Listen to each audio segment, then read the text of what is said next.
uzvārdu sakatīt. Man teņi dabūja. Andri, man bija kursa biedrs Štendriks, Andris.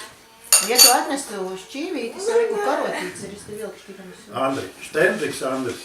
Un kleiti ļoti īsi. Aksels ir reāli apkaunojis dzīvtu. Tīzers ir. Bija jau vēl vienā kamaniņu braucēja. Arī Rībena. Labi, es pastāstīšu. Aksels. Aksels apkaunoja dzimtu.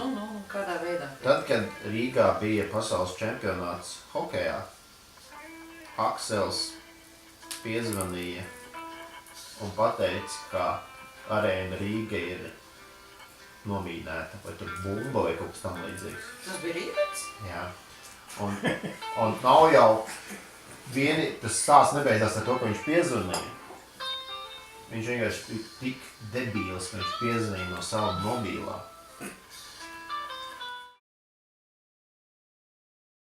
Viss iespējas un daudzas reprodukcijas īstenībā ir faktiski neredzamas. Nu, iekšā tur daudz kas neredzams. Šitās esot tik kvalitīvas, ka tur, ja salīdzina ar vecākām reprodukcijām, tad daudz ko var redzēt. Nu, ko vispār fiziski nevar redzēt, protams. Es tā domāju par to manātu purvīti. Ka viņam izdodās purvītiem uz Vāciju vesels vagons sūtīts ar gleznām. Jā. Un viss.